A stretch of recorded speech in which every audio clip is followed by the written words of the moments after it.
Ito na sila, ang nag-iisang masugid na tagahanga ni Nicole Yala. Chris Chuper! Kasama ang nag-iisang die-hard fan ni Chris Chuper, Nicole Yala! Dear Nicole and Chris. Dear Nicole and Chris. Dear Nicole and Chris. Dear Nicole and Chris. Magandang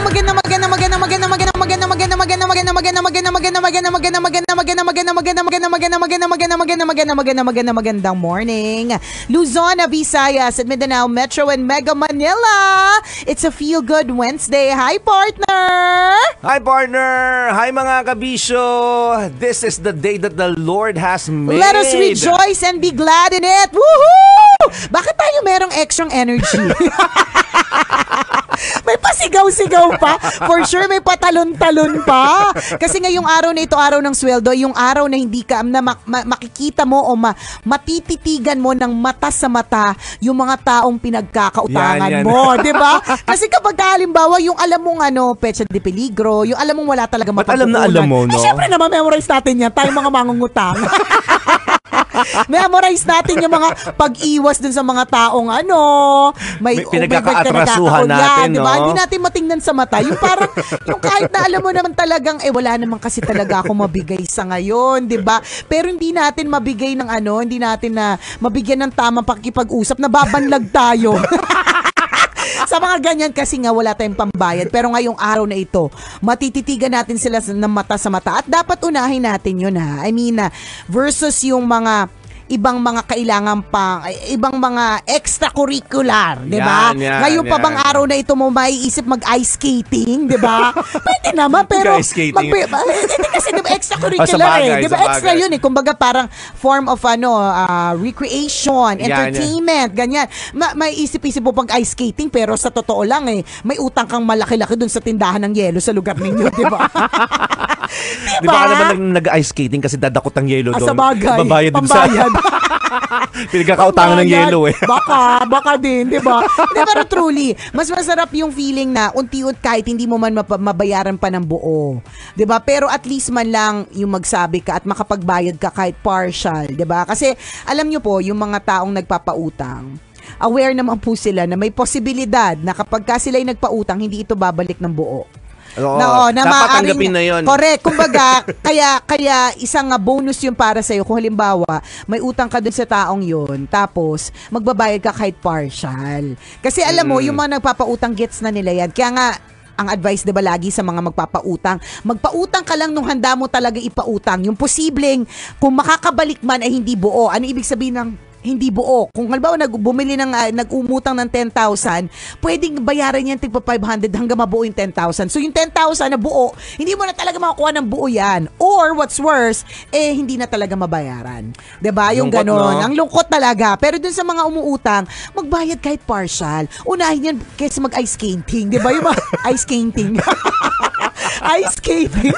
Anong ice skating?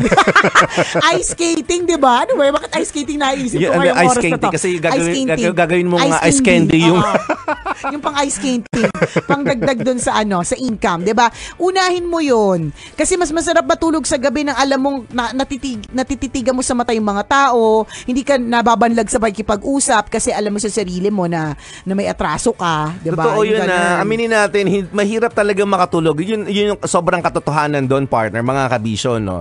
Na kapag tayo may utang, hindi tayo mapakali.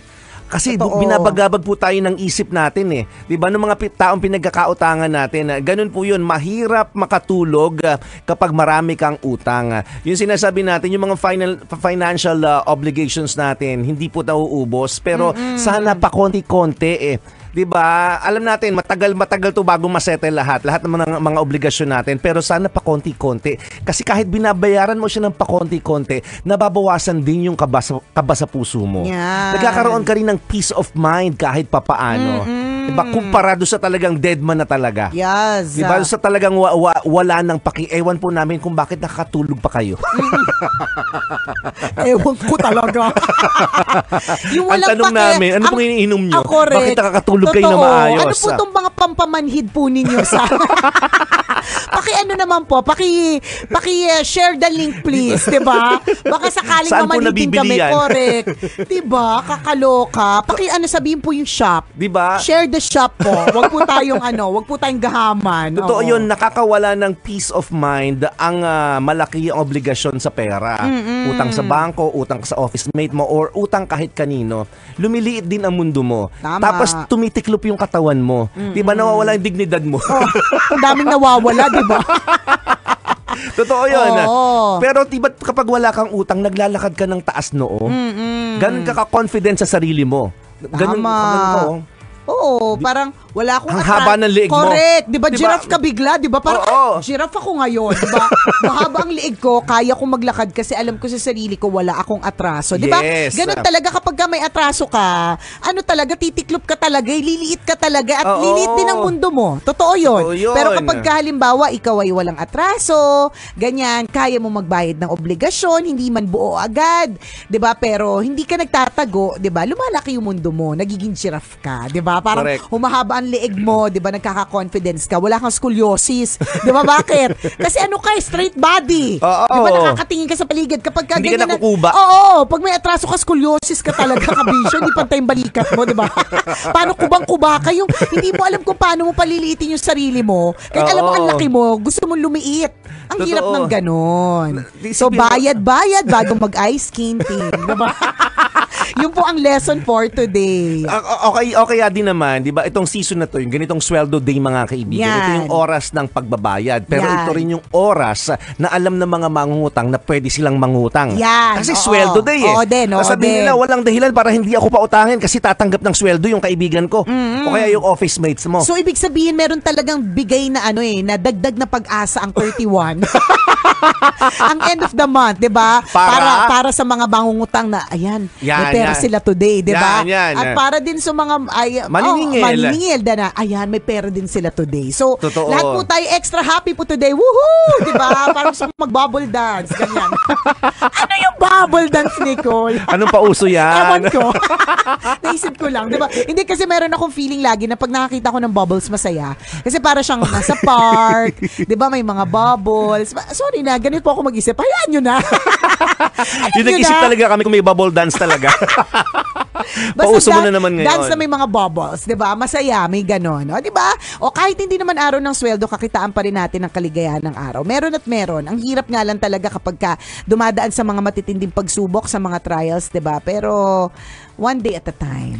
Papaano ka humihindi ngayon? Siyempre, ang mga mangungutang naman, hindi talaga sila nauubos. Eh. Talagang magbabaka sakali sila sa'yo na lumapit. Di ba? Papaano ka nagde-decline ng isang utang? Alam mo, sinabi ko nga sa'yo to, partner. Give us more pro tips. Hindi, ito yung mga pro tips yan, partner. Feeling ko, nakakatulong talaga pag nagkaasawa na. Okay. Kasi sasabihin mo na hindi na lang ikaw ang magde-decide.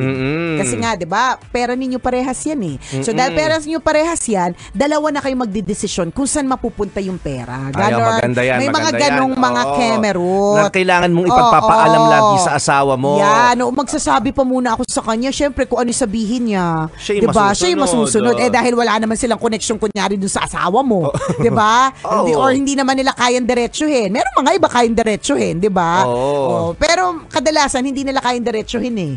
Diba? So, ano na yon, mag-iisip na, baka hindi pumayag. Kasi may tatanungan pa pala. Mga ganon. O di naman kaya magsasabi ka lang, kasi kababayad ko lang din sa ganito. O kaya may pinapagawa ako kasing ganito. Mga ganong kemerot. Kung magaling silang magbigay ng mga dahilan, dapat magaling ka rin magbigay ng dahilan. Patalinuhan ito ng dahilan.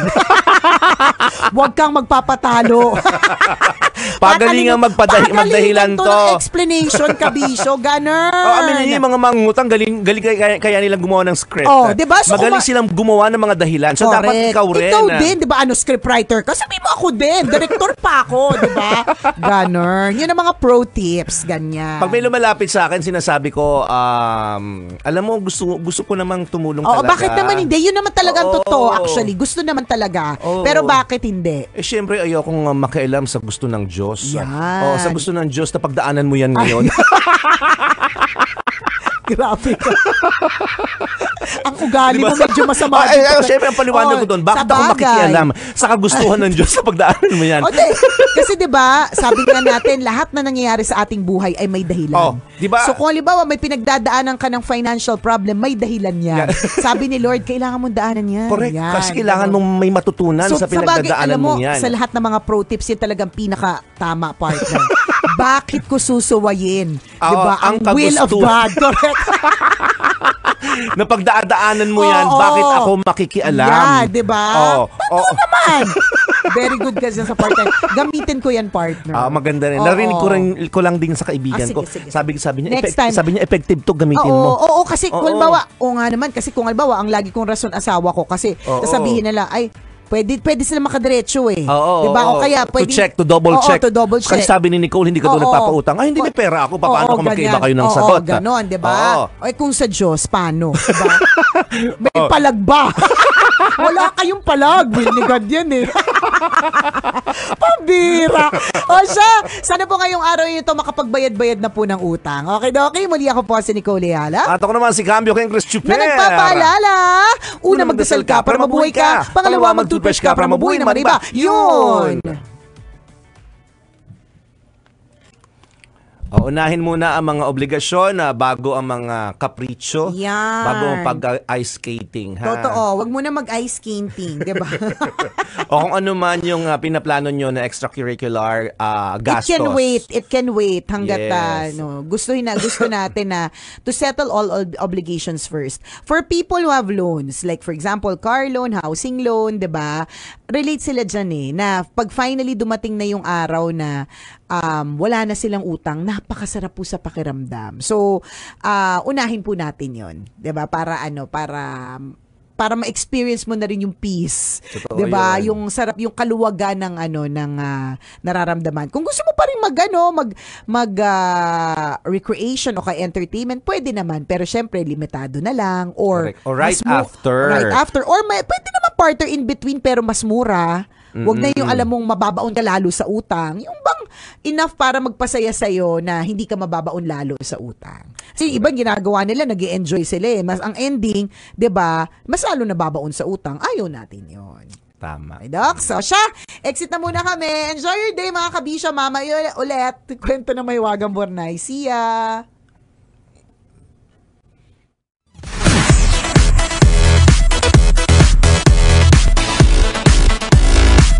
Sasakyan